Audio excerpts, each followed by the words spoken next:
안녕하세요. 저는 30 초반의 미혼 여성입니다.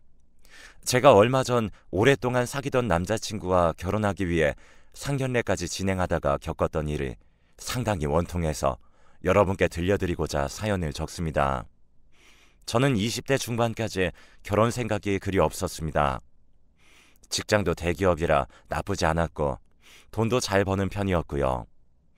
공부를 잘해서 학벌도 괜찮았고 자기 관리도 열심히 하는 편이었기 때문에 소개팅도 끊임없이 계속해서 들어왔습니다. 그렇지만 남자에 대해 그리 관심은 없어서 남자친구가 있었던 시간은 그리 길지 않았어요. 외로움도 그렇게 크게 못 느끼는 성격이기 때문에 혼자 있는 것이 싫지 않기도 했고요. 그런데 20대 중반이 살짝 지나자 친구들이 모두 결혼하거나 아니면 결혼을 약속하는 남자친구가 생기는 겁니다. 제 친구들 역시 저와 비슷한 성향이었고 직업도 비슷했는데 얼마 전까지는 그리 외롭지 않다고 했던 친구들이 거의 대부분 결혼 준비를 하고 있었어요. 저는 친구들이 모인 자리에서 그것이 의아해서 고개를 갸웃거린 적이 있습니다. 야, 너네 이제 대부분 결혼할 남자가 있거나 결혼하는구나. 난 사실 20대 후반 넘어가기 전에 결혼하고 싶더라고. 제일 예쁠 때 웨딩드레스 입고 싶기도 하고. 아, 신경 쓰는 것도 많다. 근데 사실이지. 뭐 이왕 결혼할 거면 한 살이라도 어릴 때 하는 게 자리 잡고 안정되는 데 걸리는 시간도 줄여줄 거고. 친구들이 한마디씩 하는데 그것도 그렇다 싶더라고요. 저는 그때까지 아무런 생각 없었는데 그때부터 조금씩 결혼에 대해 생각하게 되었습니다.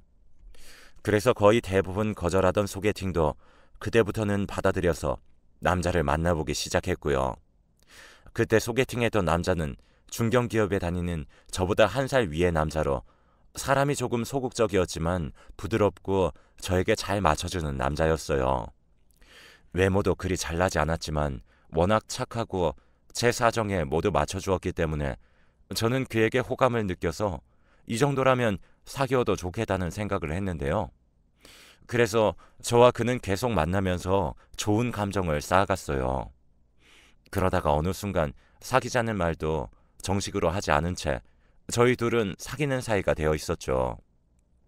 사실 제 친구들은 남자친구 혹은 남편 될 사람의 스펙을 상당히 많이 보는 경우가 대부분이라 제 친구들 모임에 가면 제 남자친구가 가장 떨어지는 스펙을 가진 편이었어요. 굳이 사람을 돈이나 학벌, 직업으로 나눈다는 게 스스로 부끄럽다고 생각해서 저 자신은 그걸 신경 쓰지 않았지만 남자친구는 제 친구들의 이야기를 듣더니 좀 위축된 듯한 느낌이었죠. 자기 친구들은 다 자기처럼 학벌도 좋고 직업들도 좋구나. 남자친구나 남편들도 다 그런 모양이고. 아, 오빠는 또 뭘 그런 걸 가지고 그래. 어쩌다 보니 그런 거지 뭐. 의사 남편 가진 친구도 있다고 했고. 남자친구는 의사라는 직업과 학벌이 부러운 듯 했어요. 남자친구는 사실 중견기업에 다니고 있었지만 학벌이 그리 좋진 않았거든요. 남자친구는 잠깐 말이 없더니 곧이어서 중얼거렸어요. 하지만 우리 집 그래도 재산은 좀 있어. 응? 뭐라고? 저는 잘못 들은 줄 알고 다시 물었어요. 우리 집도 재산은 좀 있거든. 그러니까 너무 걱정 안 해도 돼. 남자친구는 어딘가 자신감 넘치는 목소리로 말했죠. 저는 좀 의아하긴 했어요. 저는 남자친구를 사귀는 것이 이 사람이 좋아서 사귀는 거지 다른 배경은 상관없었어요. 그리고 사실 그때는 결혼 생각도 없었고요. 하지만 저도 특별히 싸우거나 문제 만드는 것을 싫어하는 성격이다 보니 남자친구와 생각보다 오래 사귀게 되었어요. 사실 성격적으로는 크게 안 맞는 부분도 없었거든요. 그리고 20대 후반이 되어 30대에 넘어갈 때가 되자 주변 친구들이 전부 결혼한 뒤였어요. 정신 차리고 보니 저만 혼자 남아 있어서 불현듯 위기감이 엄습했었죠. 남자친구 역시 어느 순간부터 조심스럽게 제게 결혼 얘기를 꺼내기 시작했고요. 자기야, 우리 이제 결혼해야 하지 않을까? 그런데 선뜻 응 그러자 하는 대답이 안 나오더라고요. 제가 다소 망설이자 남자친구는 그럴 줄 알았다는 듯 한숨을 쉬었어요. 내가 스펙이 딸려서 그러지? 아니야. 그런 거 아니라는 거 잘 알면서 그래. 아니긴 뭐가 아니야. 걱정하지 마. 우리 집 재산 제법 많아서 아파트 한 채 정도는 해주실 수 있어. 남자친구는 자신감 있게 말했죠. 그때만큼 그가 자신 있게 말하는 모습을 보지 못했었던 것 같네요. 저는 재산 때문에 결혼하는 것도 아니었고 그저 남자친구가 저에게 잘 맞춰주었고 다정했기 때문에 결혼해도 괜찮을 거라고 생각했던 것뿐이었어요. 저는 그래서 며칠 뒤에 결혼하자고 답장을 보냈고 남자친구는 기뻐하면서 빨리 결혼 준비를 하자고 했죠. 사귈 때 고백이 없었던 것처럼 프로포즈 역시 뜻은 미지근하고 거의 없는 거나 마찬가지였어요. 저는 그리 로맨틱한 사람이 아니라 이벤트에 집착을 가지진 않았지만 이렇게 되자 뭔가 남자친구가 저를 너무 쉽게 취급하는 게 아닌가 싶은 생각까지 들었죠. 상견례 자리를 예약하면서도 그런 생각이 들었어요. 다음 주 주말? 그날 우리 아빠 친척분들 모임이 있으셔서 좀 곤란해. 자기야, 그건 다음으로 미루시면 안 되나? 아, 어떻게 미뤄? 어르신들이랑 보는 건데 벌써 몇 달 전에 잡힌 약속이란 말이야. 그래도 상견례가 먼저지. 딱 그날이 날이 좋거든. 우리 엄마 아빠는 그날 완전 시간 자유롭고. 그럼 이날로 하면 안 돼? 안 돼. 이날은 우리 엄마 친구분들이랑 골프 나가신다고 했어. 어처구니가 없어서 저는 잠깐 남자친구를 노려보았습니다. 아니, 그럼 어머니 골프를 미루시라고 해. 아니, 넌 어떻게 시어머니 될 분한테 그런 소리 하냐? 오빠가 장인어른 될 분한테 그런 소리 하는 건 괜찮고? 아니지. 그건 좀 경우가 다르지. 약속 미루는 거랑 예약된 골프 코스 미루는 거랑은 다르잖아. 뭐가 다른데?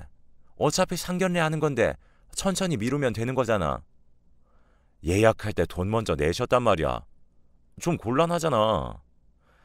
아, 알았어. 그러면 그 다음 주로 하자. 됐지? 남자친구는 결혼 준비를 시작하면서 이전과는 다른 모습이 조금씩 드러났어요. 예전에는 100% 저에게 맞춰줬는데 제가 결혼을 승낙하고 준비가 진행되면서 점점 자기 위주로 말할 때가 많아졌죠. 그래도 저는 이왕 시작한 결혼 준비이니 트러블 없이 가고 싶어서 참았어요. 시어머니 되실 분을 처음 만난 건 사실 몇 년 전이었어요.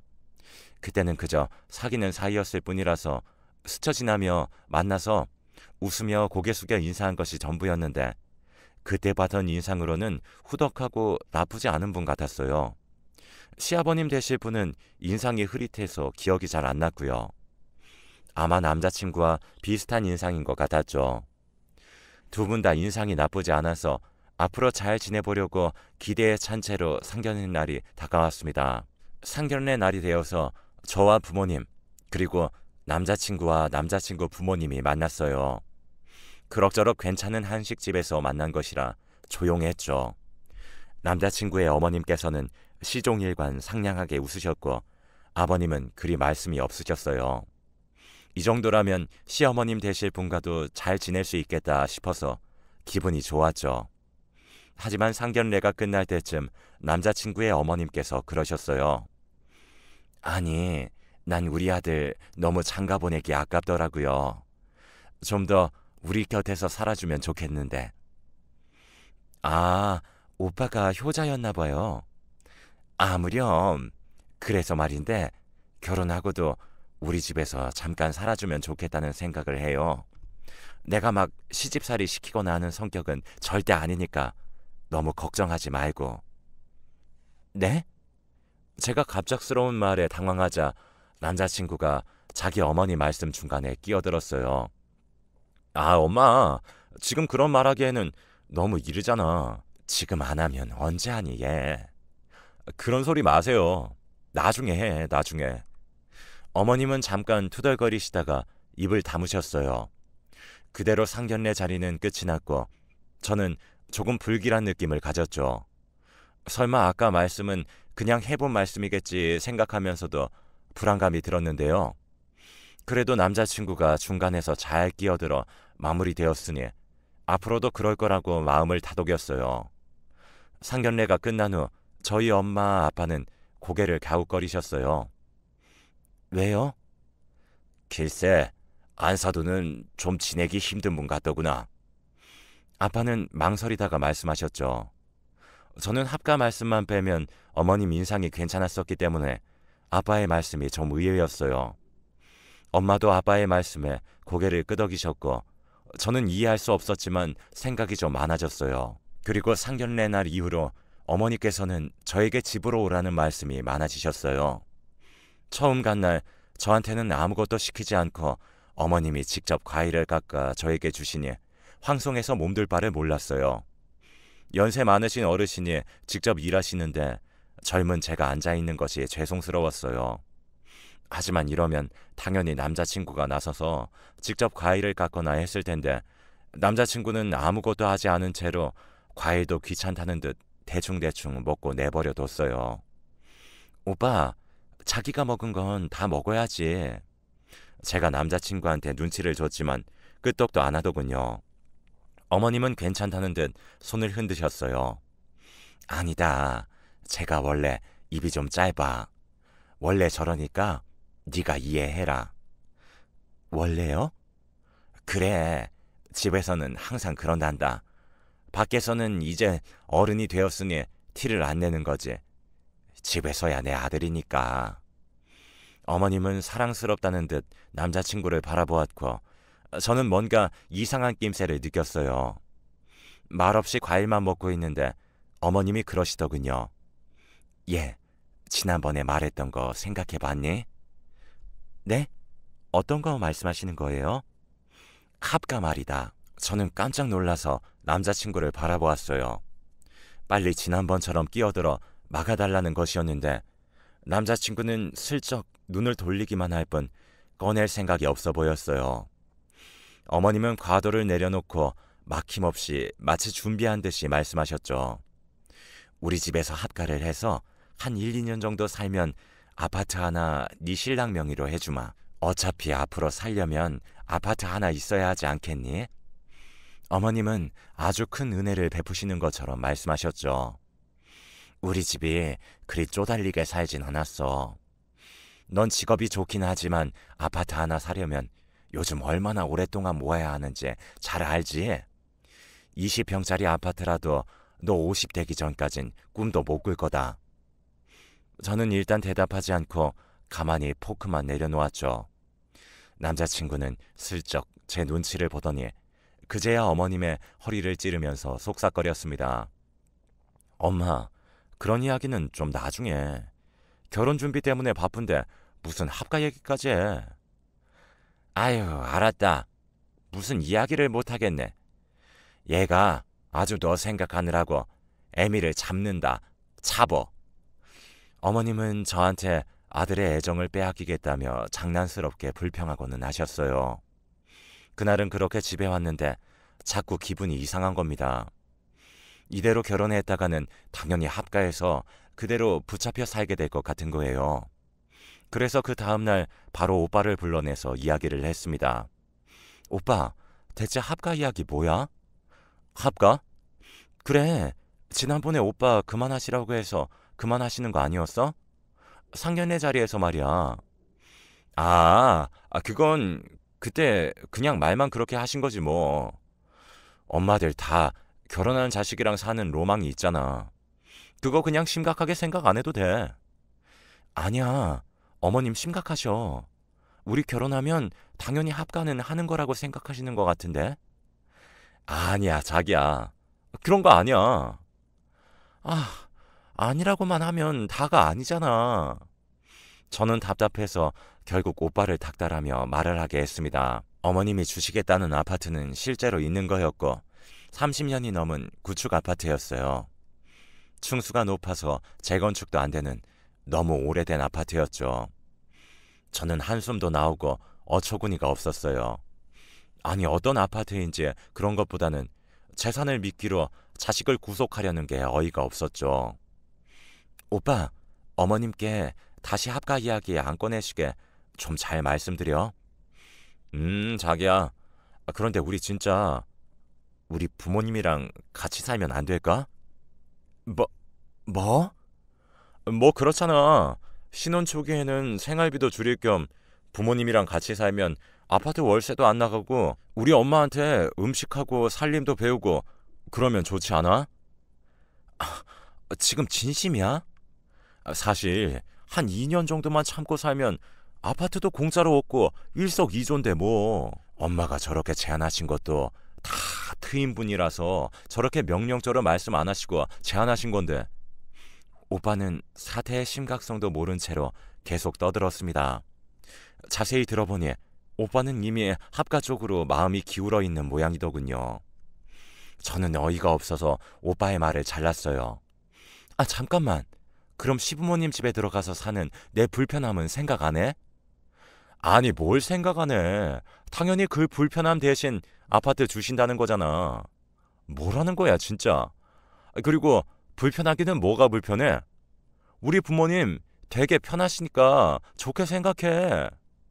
그 말에서 제대로 터진 저는 그날 처음으로 남자친구에게 제대로 화를 냈어요. 함께 차에 앉아 이야기하던 중이었는데 아마 주차장을 지나는 사람들이 전부 듣게 큰 소리가 났을 거예요. 저는 대체 날 뭘로 생각하는 거냐?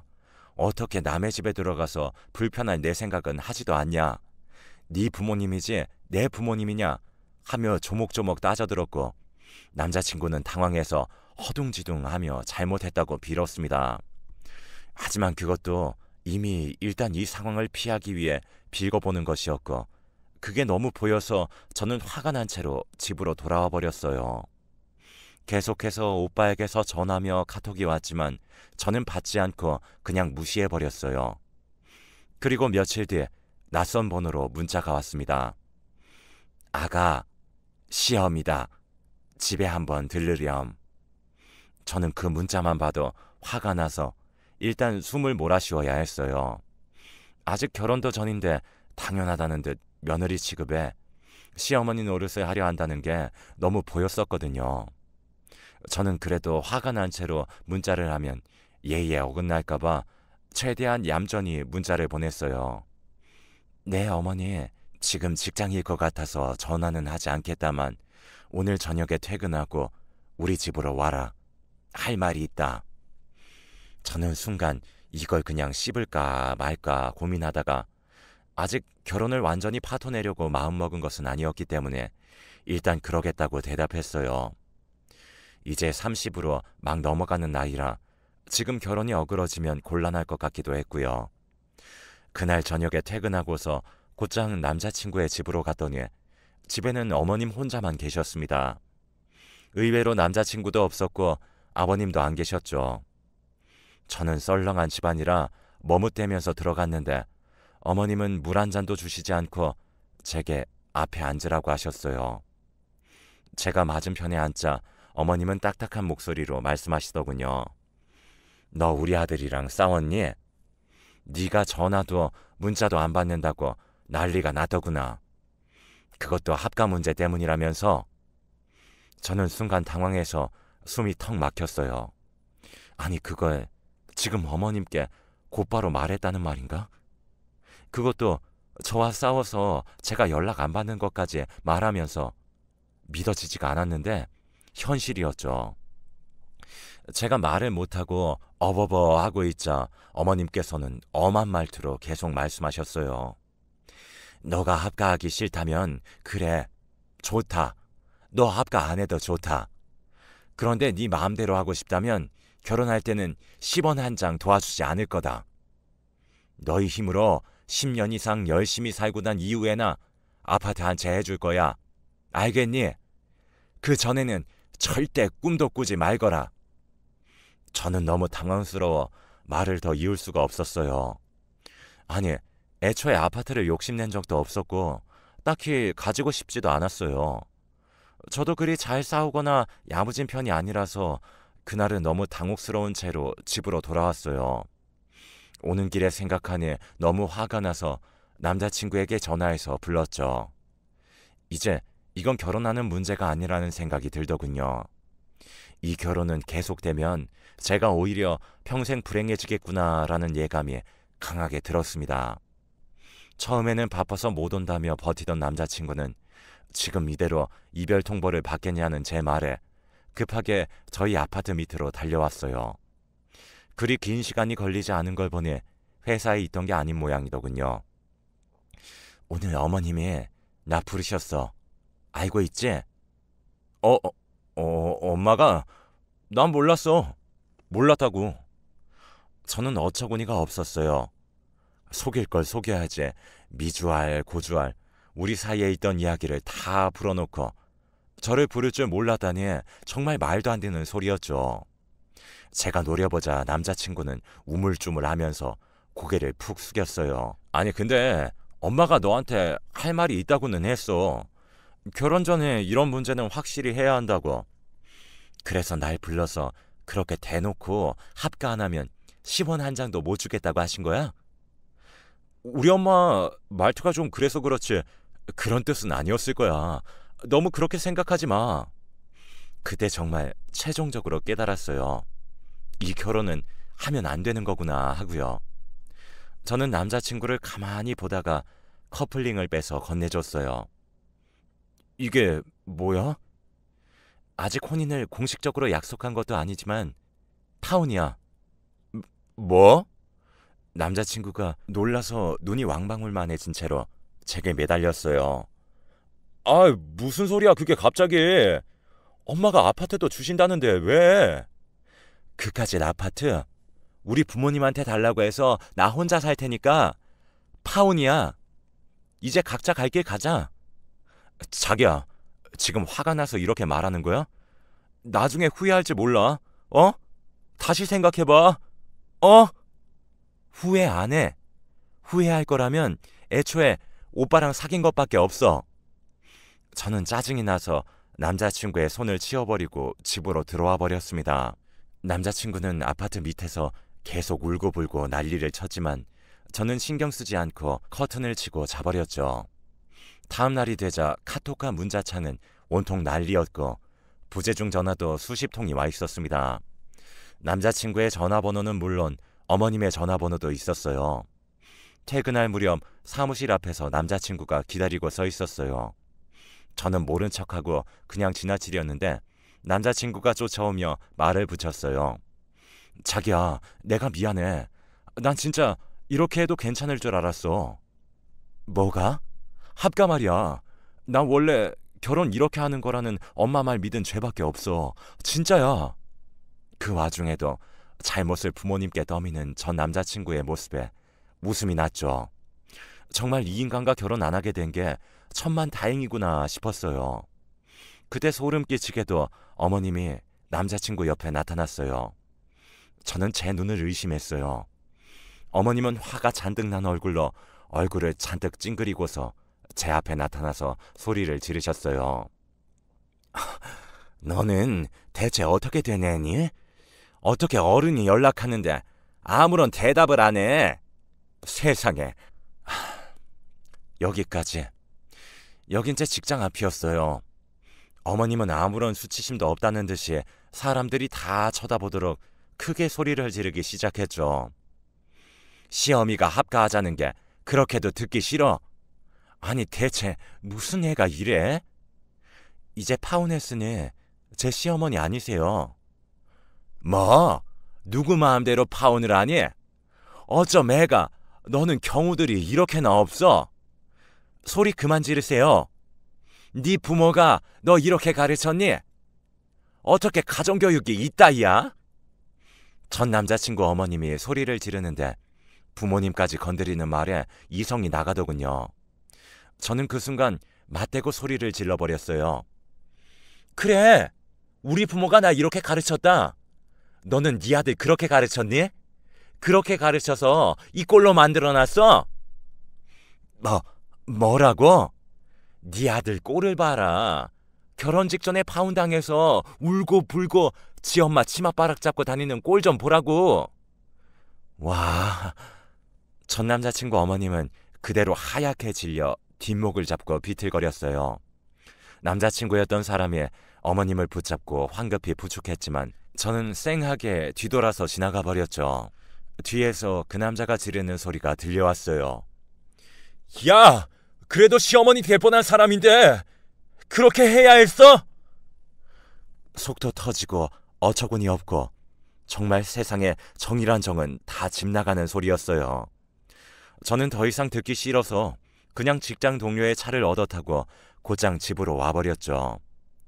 부모님이 무슨 일이냐고 걱정하시기에 저는 이제 결혼 안 하게 되었다고 자초지종을 간략하게만 말씀드린 후 저쪽에서 전화가 와도 받지 말라고 말씀드렸어요. 예상대로 저쪽 집에서는 온갖 전화를 이용해 저희 집 쪽으로 불이 나게 연락을 해댔죠. 남자친구도 거의 매일 와서 우는 소리를 하다가 유도 선수인 제 남동생이 쫓아나가서 그만하라고 한 뒤에야 나타나지 않았어요. 한참이나 그런 연락이 이어지다가 시간이 지나자 점차 사라졌어요. 아는 사람에게 건너 듣기로는 전 남자친구는 직장에서도 그리 중요하지 않은 부서의 직무였고 원래 계약직이었다가 운이 좋게 연줄을 타고 전환되어 들어간 케이스였다고 하더라고요. 그런데 그 연줄이었던 사람이 다른 곳으로 이직을 해버려서 끈 떨어진 연이 되어버렸고 그 이후 직장에서도 잘렸다고 들었습니다. 일도 잘 못해서 민폐였기 때문에 직장 사람들이 전 남자친구가 잘린 후 모두들 속 시원해했다고 하더군요. 저는 지금도 궁금하더라고요. 대체 무슨 생각으로 재산을 미끼로 자식을 그리고 아직 결혼하지도 않은 며느리감 될 여자를 구속하려고 한 걸까? 서울 아파트 한 채? 물론 금액적으로 크겠죠. 하지만 저희 집도 상당히 금전적으로 여유가 있는 편이라 제가 해달라고 한다면 한 채 정도는 해줄 수 있는 집이거든요. 그런 남편의 그런 시어머니라면 차라리 그 아파트 친정에서 받아서 혼자 살고 말겠어요. 이렇게 제가 20 후반부터 갓 30이 될 때까지 결혼 약속과 파혼까지 겪었던 이야기가 끝났습니다. 설마 요즘 이런 시어머니가 이런 남자가 있냐고 싶으실지 몰라요. 하지만 여전히 아직도 이런 분들이 제법 있는 모양입니다. 저도 설마 이렇게까지 황당한 사람들을 제가 만나서 결혼 이야기까지 나누게 될 줄은 전혀 몰랐으니까요. 이렇게 먼저 고생한 제 이야기가 여러분의 앞길에 도움이 되기를 바라면서 제 사연을 이만 줄이겠습니다.